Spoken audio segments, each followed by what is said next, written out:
Hello guys, hindi ako masyadong kita. Ano ba yun? Saan ko ba lalagay? Teka dito. Hi guys, good morning. And Friday ngayon, 10:24 AM. And wala kami magawa ni Ellie sa bahay. Sabi ko maganda yung araw. Though kakatapos lang ng snowstorm sa amin guys. Pero ilang days na, I think 3 days nang maaraw. So kita nyo naman ang liwanag. Sabi ko sayang ang araw. So hanggat nasa school si Kuya Calvin, igagala ko na lang si Elio sa Winners at Shoppers. Igagala si Elio pero mukhang ako yung mag-enjoy. Shoppers at Winners. So, tara na, wag natin sayangin. So hanggat nasa school si Kuya Calvin, pumasyal, ay ko, may uso ko nga. Hanggat nasa school si Kuya Calvin, simulan na natin to. Pero let's forgets. Buti nga wala ng ice.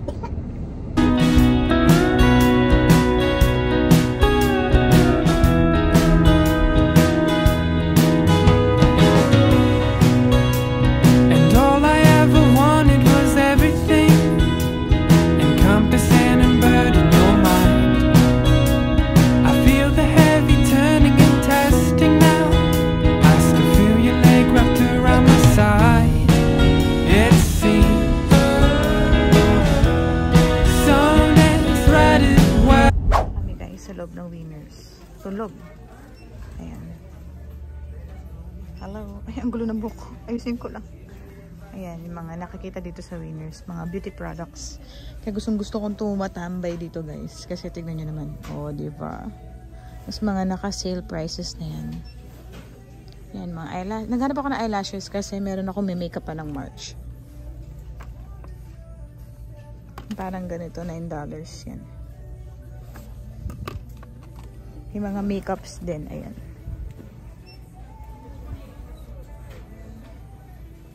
Dito may mga MAC din, ayan. $16 lang. Pero hindi lahat ng shades. Kung ano lang yung shades na i-sale nila dito, yun lang. So, hanap ka lang talaga na ang the dark. Loose powder. Ano mo, puro dark ko. Hindi ko naman shade yan. Magsawa din kayo sa skincare. So, tingin tayo ng skincare ngayon. Hindi ako nabili ng skincare ko kasi mas mura siya compare sa Shoppers. Pero, yan. Daming choices. Mga jacket din dito. Tingin tayo ng jacket. Tommy. Ang ganda ng yellow, oh. Mas ang hirap bagayan. Ito, maganda din. Blue. Kaso gusto ko mga basic colors lang. Ito black maganda. Cute to. How much? Cute din ang presyo niya. 70 na. Wow. Ganda oh. Gusto ko yung last time na nagpunta ako. Sobrang daming 70% off. Yun na lang siguro yung mga natira. Ilan-ilan na lang. $1 na lang. Saan tsaka naman? Hindi ko naman bibilin yan.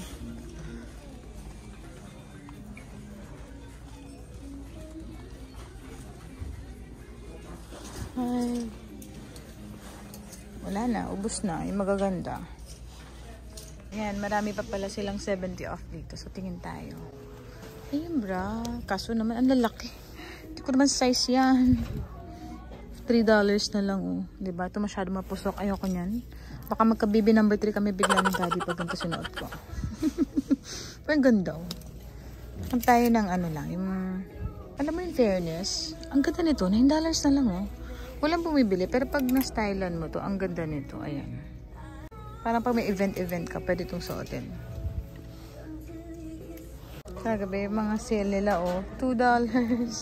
Literal lang pamigay, pero kasi, hindi ko naman style to mga to. Meron na akong nakuha, guys, ayan na. DKNY, $5 lang medium. Ang ganda to, pang labas-labas lang. So, pwede na yan. Tignan nyo naman, guys. MK siya, $7 na lang. Ayan, eh. Kaso 3X. Laki naman. Ito, oh, yoga pants. $3 na lang. Pwede ito, small. Try ko to. As of now, ito na ang ating budol, guys. 3 na. Ang dami naka-sale. Pero check ko muna kung maganda yung fit niya. Pag hindi ko pa rin naman kukunin, guys. Ito may mga dress din. Buti na lang tulog yung alaga ko. Pag shopping si Inday. Gising na yung alaga ko. Ayan na siya. Hello! Shopping lang si mama. Shopping tayo. May pera ka ba pang shopping? Yan guys, pinit ko na. Maganda ba? $5 na lang yan. Itong suot ko. Cute ba? Or dahil lang nakasip. Pero parang, ang ayaw ko lang sa kanya kasi medyo style ata talaga niya, medyo puffy dito. Very cute. Ayan. What you think? Kunin ko ba? Bumili ako ng planner sa HomeSense. I think $15 bili ko. Tignan nyo to guys. $1 na lang. Parang gusto kong kunin. Pero ang dami ko ng planner. Ito yung literal na budol lang. Kasi hindi ko naman kailangan. Pero gusto kong bilhin. Hindi na kami guys. Nakapagbayad na ako. Yan lang naman nabili ko. Let's go. Time to go home. With this puggy.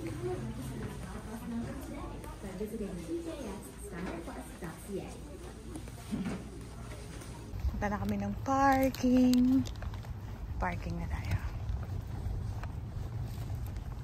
Saan ang ating sasakyan? There!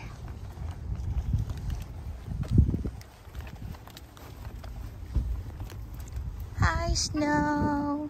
We are finally home, guys. Finally home, sorry. Finally in the car. I'm so sorry about that. Ang arte. Finally, nasa kotse na kami, guys. And, maaraw ngayon, no? Kaya ang dami na sa labas. Ang daming sale. Pero buti napigilan ko yung sarili ko. Kaya sabi ko, ayoko masyadong gumastos talaga. Naka $14 lang ako. Nakabili ako ng 2 cap. Isang top. Tapos DKNY pa yung top. And then, bumili rin ako ng candle. So, good purchase na siya. And wise purchase. Kasi yung cap, guys, ang mura. $1 lang isa. So, sabi ko, pwede kong, alam mo yan, ipamigay pag umuwi kami ng Pilipinas. Kaya medyo, kumuha ako ng 2 lang. Kasi paubos na siya. Parang 3 na lang natin. So, nagdala naman ako ng isa para give chance to others. Hindi ko siya ubusin. Actually, pumunta na ako ng car. Pero inisip ko, what if mag-dollar store kaya kami? So, may kailangan ba ako sa dollar store? Ay, hindi na. Punta lang ako ng Shoppers. Tsaka na lang ako magda-dollar store. And, ano oras na? 12:30 na pala. Kaya pala parang nagugutom na ako. Pero, ayun guys. Magda-drive lang ako. And,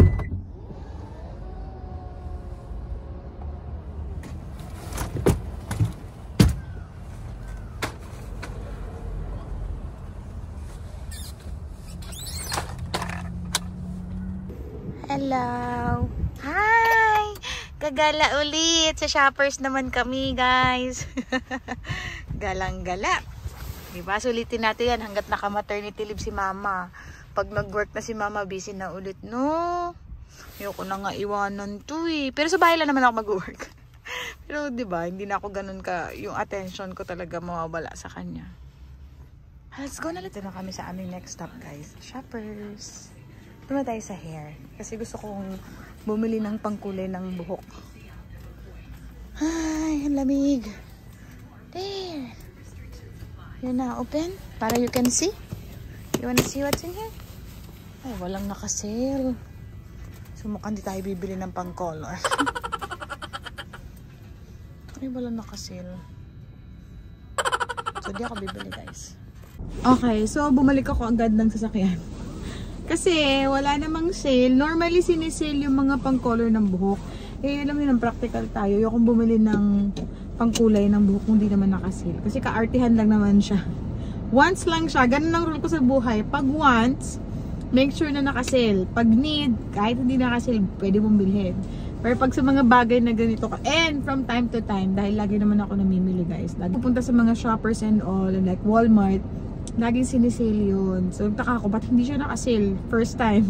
In the history na pumunta ako ng Shoppers.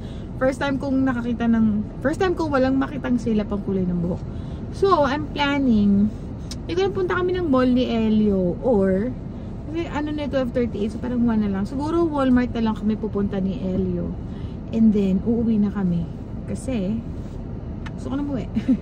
Gusto ko nang dami ko pang gagawin din sa bahay. Like, titiklop pa ako ng mga ni-laundry and all. So, let's go. Sa go. Alam niyo, ang daming sale sa Winners. Pero, buti na lang last week, nagpunta na ako. Kasi last week ang daming sale talaga, mas magaganda. Ngayon parang tira-tira na lang yung mga naka-sale. So, pero may nabili pa rin ako. Sayang kasi DKNY tapos $5 lang. So, pwede na yun. Good deal na siya kumbaga. Pwede na siya pang labas-labas lang or what. Or kung hindi ko man suotin, pampasalubong ko pag umuwi ako ng Pilipinas. Ganun ang technique. Pagka bumili-bili ka na, ipangpapasalubong mo para hindi isang bagsakan pag pauwi ka na. So yun guys, mag-drive lang pala ako.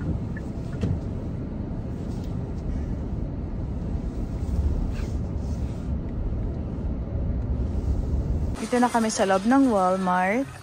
And yeah, may nakuha agad ako. Nagpapabili ng chips si Daddy. Then ngayon, ayan, yun tayo ng mga, alam ko marami ding naka-off ngayon dito. Buti na lang good boy talaga to si Elio. Napakabait na bata guys. Pero usog. Pero ayan, dami na naka-sale. Pambata. O kasi hindi nakakasya kay Elio to. Naka-sale. Tapos may 60 off pa siya. So siguro mga na lang to, $13. Ay. Nagpapabili ng snack. Ito yung mga mga snack niya sa bahay. Normally ito, yan yung baby mamam. Pero minsan nagta-try din ako ng mga options para naman di siya ma-boredom lang. Ito Pero lagi ko mini-make sure na yung ingredients niya walang peanut, soy, and egg kasi na-allergic siya doon. Ayan, may nakita ako. Nakasale na naman, $4 lang. Pwede kay Kuya Calvin to. Panglabas-labas namin. Diba? Para kay Kuya? Tasalita si Elio. Tignan nyo guys. $5 na lang ito. Ayan. Ang sarap talaga mag-ikot. Pag mga ganyan, weekdays. Pwede ito kay Calvin. Parang iniisip ko nga bilhin. 13 ata siya. O, 13 si Calvin. Kukunin ko yan. Mura na to. $5 lang oh. Kunin natin para kay Kuya Calvin. Mumura guys. So, ito mga damit na to. Like, 70% off ata siya. Tama ba? Oo, 70 off na lang. Tingin tayo na maganda. Ito bet ko to eh. Itong pink. Hindi siya masyadong flush pink. So, ayan guys. Sabi ko, pangkulay lang ng buhok pero ang dami ko nang nakuha para kay Elio. Kasi naka 70 off guys. So, parang tig $6 na lang to. Mga pangtulog. Tapos, syempre, may nakuha din ako para sa akin. Yan. Mas ang dami. Naka-sale kasi. So, sabi ko, sige, kukuha na ako. Yan. Yan naman ang budol. Iyak na. Sige na, let's go na, let's go, let's go. Finally, we are home. So, mukhang nakatulog si Elio. Guys. So, bababa na ako. And, pakita ko sa inyo yung mga nabili ko sa Walmart na sobrang sale talaga, guys. And, I'm finally home, guys. Grabe. Alam mo, sakit sa ulo ng sinag nung araw. Parang nararamdaman kong spring na nga.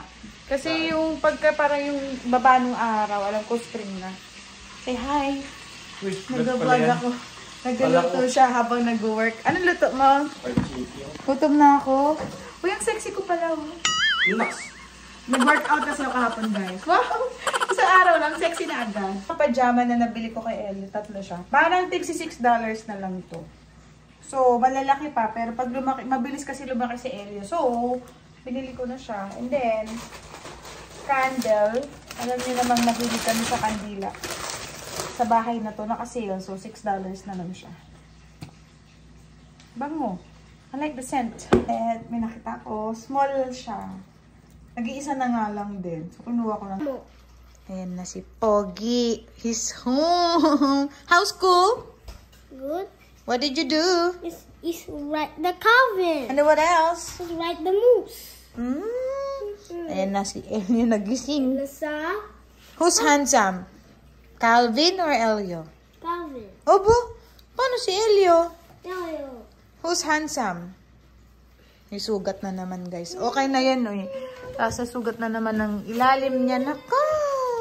Ayan, gumawa ko ng pagkain. Ang gulo ng kusina namin. Ayan, nagawan ko siya ng oatmeal with blueberry and strawberry. Kakainin ko na siya. Yan, tignan nyo naman ang sunset. Oh, di ba? I'm going there where? Ganda. Excusez-moi. Ito naman, nag-aaya. Where do you wanna go ba? The toy for us. Why? Wanna buy this cacao toy? Wanna buy this moose toy? What about, let's go tomorrow. Tomorrow na lang, tomorrow. Oh, tomorrow.